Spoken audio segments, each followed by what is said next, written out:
안녕하세요. 8월 넷째 주 선지학교 나오미를 지켜주었어요 라는 제목으로 룻기 1장 1절에서 18절 말씀 함께 살펴보겠습니다. 룻기는 그대로 한편의 흥미진진한 드라마입니다. 시대적으로는 사사시대, 공간적으로는 유대 땅 베들레헴이에요. 인물은 사사들이 치리하던 때 유대 땅 베들레헴에 사는 엘리멜렉과 나오미가 먼저 등장하죠. 엘리멜렉은 하나님은 왕이시다 라는 뜻이고 나오미는 기쁨, 즐거움이란 뜻입니다. 그런데 사사시대가 어떤 시대죠? 하나님께서 왕이 되어 다스림을 받아야 하는 나라인데 각자 자기 소견에 옳은 대로, 즉 자기 눈에 좋은 대로 함으로써 왕이 없었던 시대였습니다. 그들이 살고 있는 유대 땅 베들레헴은 베트, 집, 레헴, 빵, 떡, 그러니까 빵의 집, 떡의 집이라는 뜻인데 그 빵집 베들레헴에 흉년이 들어 먹을 게 없는 기가 막힌 시대였던 거죠. 왕이 없고 먹을 것이 없는 힘든 시기에 하나님은 왕이시다라는 뜻의 엘리멜렉이라는 이름을 가진 남자와 희락, 즐거움, 행복이란 뜻의 나옴이라는 이름을 가진 여자가 좀 더 행복하고자 빈곤한 떡집을 떠나 모압으로 향합니다. 거기서 두 아들은 모압 여자와 결혼하고 이제 모압 드림을 이루나 싶었는데 남편 엘리멜렉이 죽고 그곳에서 결혼했던 두 아들마저 죽습니다. 그러고 보니 나중에 나오지만 이제 두 아들의 이름도 뜻이 좀 그래요. 한 아들의 이름은 말론, 말론은 병들다, 지워지다, 슬퍼하다라는 뜻이고 다른 아들의 이름은 기럨인데 기럨은 쇠퇴하다, 소멸하다, 실패하다라는 뜻이래요. 이 이름들은 실제 이름이라기보다는 이 이름들이 룻기라는 스토리를 보여주는 그런 캐릭터인 것 같습니다. 아무튼 이제 세 과부만 남습니다. 지금도 여자들끼리만 산다는 건 여전히 어려움이 없지 않은데 당시 가부장적 사회에서 남편도 아들도 없다는 건 사회적 보호를 받을 수 있는 울타리가 다 사라졌다는 의미죠. 살려고 더 잘 살아보려고 하는데 사람도 죽고 사회적으로도 죽은 것과 같은 상태가 된 거예요. 며느리들이야 아직 젊었을 테니 재혼이라도 할 수 있겠지만 나오미는 이미 늙어서 힘도 없고 전혀 소망이 없는 상태입니다. 그때 마침 고향 유대 땅에 풍년이 들었다는 소식이 들려와요. 나오미는 그 소식을 듣고 고향으로 돌아가려고 길을 나섭니다. 하지만 아무리 생각해도 두 며느리를 데리러 가는 건 아닌 것 같았나 봐요. 나오미가 억지로 끌고 가거나 며느리들도 며느리니까 당연히 가야 해서 의무감에 간 건 아닌 것 같아요. 아이도 없고 남편도 없는 며느리들에게 끝까지 같이 가야지 하고 젊은 며느리들을 끌고 갔다면 나오미는 막장 드라마에나 나올 법한 나쁜 시어머니였겠죠. 혹은 새 과부가 고향에 돌아간다고 하면 그리 좋은 모습은 아닐 거란 생각을 했을 수도 있겠습니다. 나오미는 어쨌든 그런 며느리들이 불쌍했고 아직 젊으니까 돌아가서 남자도 새로 만나 새 출발을 하길 바랐겠죠. 나오미는 지극히 상식적이고 인간적인 사람이었던 것 같습니다. 그러니까 며느리 입장에서는 나쁜 시어머니라서 멀리하고 싶은 사람이 아니었던 것만은 확실해요. 그래서 오르바와 룻 두 며느리도 어머니를 쫓았겠죠. 동서 오르바도 지극히 인간적이에요. 나에게 무슨 소망이 있느냐. 너희는 아직 젊으니 너희 집으로 돌아가라. 라는 이 진심 어린 시어머니의 만류에 며느리 오르바는 울면서 고향으로 돌아갔다고 했습니다. 하지만 이 지극히 상식적이고 인간적인 오르바와 달리 룻은 끝까지 나오미를 따라갑니다. 사실 룻이 특이한 거죠. 룻은 왜 나오미를 따라갔을까요? 나오미가 한탄하는 것처럼 나오미에게는 아무 기대할 게 없습니다. 도움이 필요한 늙은 타국 여자일 뿐입니다. 그런 룻이 나오미의 신앙심에 감동이 된 걸까요? 두 시부가 베들레헴에 돌아왔을 때 고향 사람들이 나오미의 얼굴을 보고 놀라죠. 아마도 몸고생, 마음고생한 시간이 얼굴에 다 드러났을 겁니다. 그러자 나오미는 자신을 나오미라 부르지 말고 마라라고 부르래요. 마라가 무슨 뜻이죠? 마라탕의 마라가 아니고 맛이 쓰다, 쓰라린이라는 뜻입니다. 하나님이 자신을 빈손으로 돌아오게 하시고 자신을 괴롭게 하셨다고 불평하죠. 여전히 모든 것이 하나님이 하신 이름을 인정하지만 어떤 상황에서도 하나님을 대단히 경외한다던가 하는 욥 같은 그런 존경할 만한 대단한 믿음의 소유자는 아니었던 것 같습니다. 그런데 이런 나오미를 쫓아온 룻이 좀 이상한 거죠. 룻은 어머니의 백성이 나의 백성이 되고 어머니의 하나님이 나의 하나님이 되시며 자신이 어머니를 떠나면 하나님이 자신에게 벌을 내리시길 원한다며 끝까지 아주 강경하게 시어머니를 붙였습니다. 저 같으면 한두 번 권해보다가 시어머니가 안 해도 된다는데 굳이 하고 돌아섰을 텐데 바짝 붙어서 안 떨어지죠. 쫓아가죠. 왜 그랬을까요? 굳이 룻이 짊어지지 않아도 되는 짐이었습니다.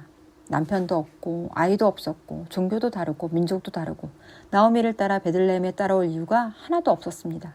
오히려 이방인을 배척하는 유대 땅에 가서 산다는 건 룻으로서는 큰 희생을 감수해야 하는 일이었어요.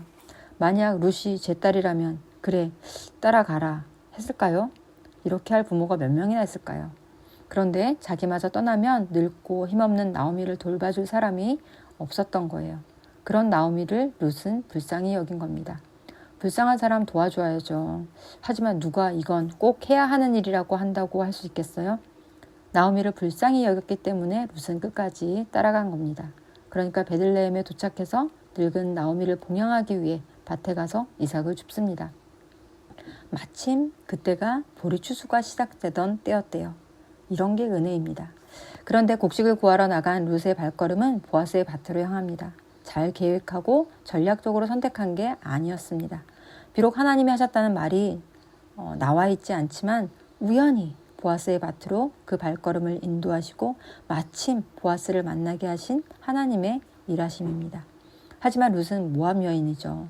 이방인, 특히 모압 사람은 그들의 총회에도 들어오지 못하도록 되어 있었습니다. 그래서 룻기의 나레이터는 보아스에게 룻을 소개할 때도 이방 여인, 모압 소녀라는 것을 누차 강조해요. 그런데 이 보아스는 이 모압 여인에게 경계하기는커녕 은혜를 베풀어요. 대부분 사람들이 나보다 낫다고 생각하는 사람에게는 잘하지만 자기보다 못하다 생각하는 사람들한테는 본래 모습이 나옵니다. 이 보아스란 사람은 그 일꾼들에게나 모압에서 온 이방의 여인 어린 여자에게도 한결같이 아주 인격적인 모습을 보여주죠. 이런 사람을 성경에서는 유력한 자, 즉 힘이 있는 자라고 부릅니다. 나중에 알고 보니 나오미의 남편 엘리멜렉의 기업 물을 자 중에 한 사람이었대요. 소름이 쫙 돋습니다. 만약 소름이 돋지 않는다면 기업 물을 자의 의미를 몰라서 그러실 거예요. 유대의 기업, 특히 땅은 한 가족의 유업이 아니라 각 지파에게 주어졌기 때문에 그 지파가 지키고 보존해야 할 기업이에요. 지파의 기업인 거죠. 그래서 각 가족에게 분배되었던 땅을 형편이 어려워져서 팔게 되었다. 그랬을 경우 언젠가 되찾아야겠죠. 이때 같은 지파 사람 중 가까운 친척이 이 빚을 갚아주고 판 땅을 되찾아 주거나 하는 제도가 있었어요.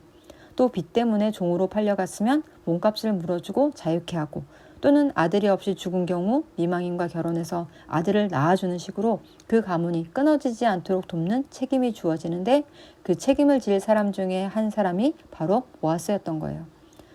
이렇게 어려움을 당한 친족을 구해줄 의무와 권리가 있는 가까운 친척을 고엘이라고 합니다.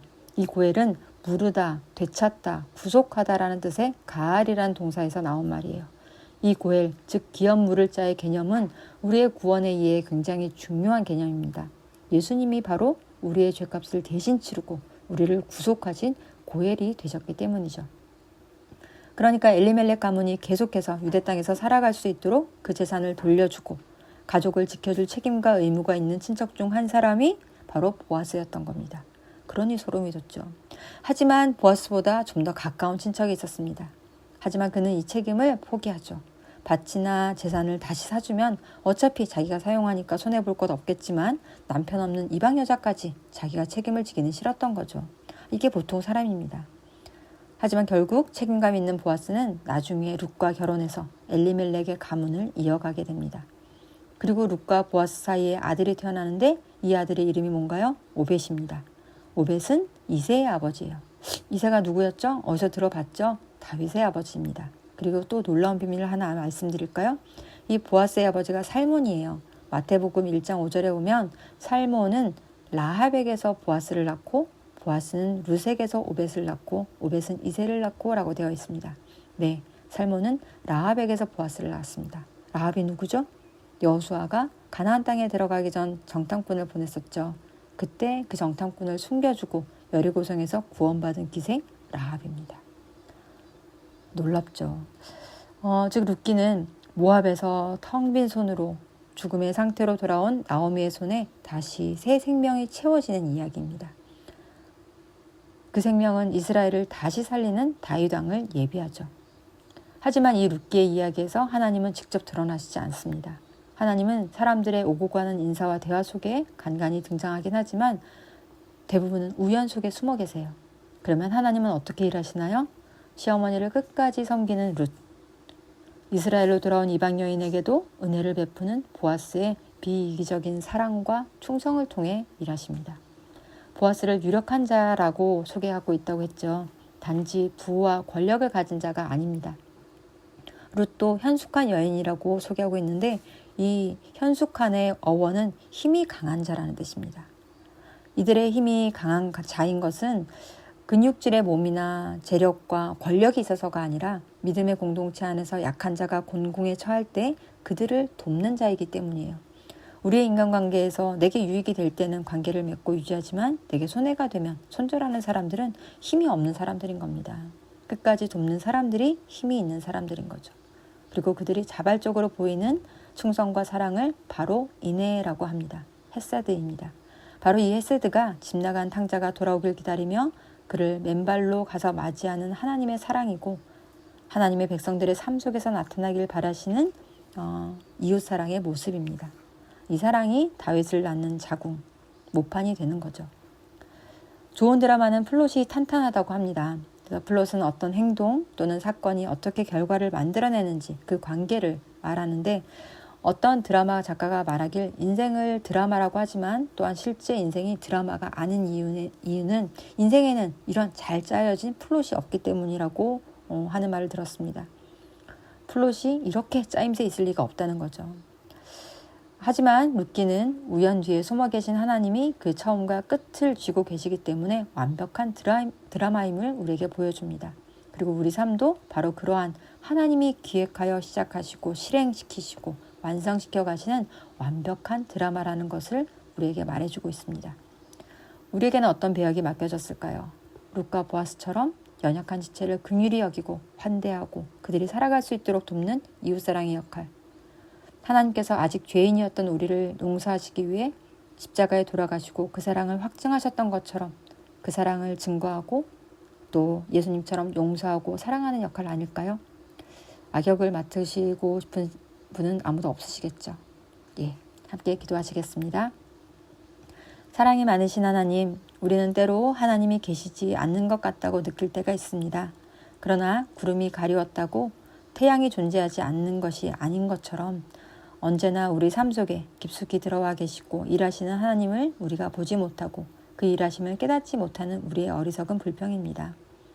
자기 연민에서 벗어나 내 옆에 있는 사람들을 돕고 세워줄 수 있도록 하나님 우리 안에 일하시고 우리를 통해 일하여 주옵소서. 십자가에서 우리 죄를 구속하여 주신 예수 그리스도의 이름으로 기도드립니다. 아멘.